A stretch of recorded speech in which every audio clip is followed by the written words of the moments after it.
اعوذ باللہ من الشیطان الرجیم بسم اللہ الرحمن الرحیم رب اشرح لی صدری ویسر لی امری واحلل عقدۃ من لسانی یفقہوا قولی۔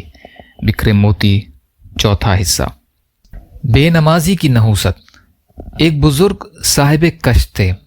ایک بار کسی اکرام کرنے والے نے ان کی دعوت کی۔ دسترخوان پر کھانا رکھا گیا جس میں روٹیاں بھی تھیں اور روٹیاں 2 عورتوں نے بنائی تھیں۔ جب بزرگ دسترخوان پر تشریف فرما ہوئے تو روٹی کھانے کے لیے ہاتھ بڑھایا، ہاتھ روک لیے اور روٹیوں کو 2 حصوں میں الگ الگ کیا۔ ایک حصے کی طرف اشارہ کر کے فرمایا، یہ روٹی جس نے بھی بنائی ہے وہ بے نمازی ہے، وہ بے نمازی ہے۔ ماں کی شان میں گستاخی کرنے والے کی سزا۔ امام بخاری رحمۃ اللہ علیہ نے اپنی کتاب المفرد میں لکھا ہے کہ ایک قبرستان میں مغرب کے بعد ایک قبر پھٹتی تھی۔ اس میں سے ایک شخص نکلتا جس کا سر گدھے کی مانند تھا۔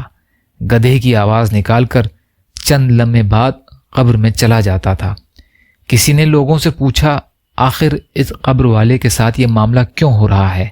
کیا وجہ ہے؟ بتانے والے نے بتایا کہ یہ آدمی شراب پیتا تھا۔ جب اس کی ماں اسے ڈانٹتی تو کہتا تھا، کیوں گدھے کی طرح چلاتی ہے؟ فائدہ: ماں کا ادب بہت ضروری ہے۔ حدیث میں ہے، ماں کے پیروں کے نیچے جنت ہے اور باپ جنت کا دروازہ ہے۔ یا اللہ ہم سب کو کہنے سننے سے زیادہ عمل کی توفیق عطا فرما۔ یا اللہ مظلوم فلسطینیوں، کشمیریوں، روہنگیا مسلمان اور مسلمان جہاں بھی پریشان حال ہیں، ظالموں کے ظلم کا شکار ہیں، ان کی بھرپور مدد فرمائیے۔ ہم سب کو اپنی استطاعت کے بقدر اپنا حق ادا کرنے والا بنائیے۔